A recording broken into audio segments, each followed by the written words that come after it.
ഭഗവത്ഗീതയിൽ മൗനവ്രതത്തിന്റെ മാഹാത്മ്യത്തെക്കുറിച്ച് ശ്രീകൃഷ്ണൻ പറയുന്നുണ്ട്.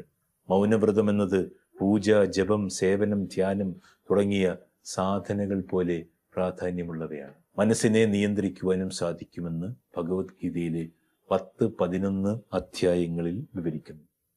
അതിസൂക്ഷ്മമായ ആത്മീയ സാധനയാണ് മൗനവ്രതമെന്നും ഗീതയിൽ ഉപദേശിക്കുന്നു.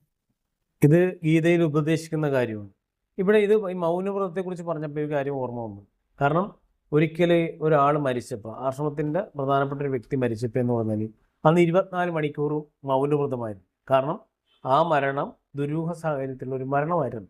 അപ്പോൾ ചർച്ചകൾ ഉണ്ടാവുമല്ലോ. ആശ്രമ സംവിധാനത്തിൽ ഒരാൾ മരിക്കുമ്പോൾ അതെങ്ങനെ മരിച്ചു, എന്തുകൊണ്ട് മരിച്ചു എന്നൊക്കെ ചോദിക്കുമ്പോൾ അതിനെക്കുറിച്ച് സംസാരിക്കാതിരിക്കാൻ വേണ്ടി അന്നിറക്കിയ ഒരു തന്ത്രമാണ് ഈ 24 മണിക്കൂർ എല്ലാവരും മൗനവ്രതത്തിലായിരിക്കുമെന്ന് പറഞ്ഞു. കാരണം അന്ന് ആൾക്കാരെല്ലാം ആംഗ്യഭാഷയിലാണ് സംസാരിച്ചത്. ആംഗ്യഭാഷ സംസാരിക്കുമ്പോൾ ഒരു പരിധി ഉണ്ടല്ലോ, അതിനപ്പുറത്തേക്ക് നമുക്ക് ഇപ്പോൾ സംസാരിക്കും പോലെ സംസാരിക്കാൻ പറ്റത്തില്ല. അപ്പോൾ അന്ന് ഇറക്കിയ ഒരു തന്ത്രമാണ് മൗനവ്രതം. 24 മണിക്കൂറും മൗനവ്രതം. അദ്ദേഹത്തിനെ കണ്ടു, അടക്കം ചെയ്തു, എല്ലാം കഴിഞ്ഞിട്ട് പിറ്റേ ദിവസം പിന്നെ എന്താണ്, പശുവും ചത്തും മോൻ്റെ പുളിയും പോയി, പിന്നെന്ത് പറയാനാണ്.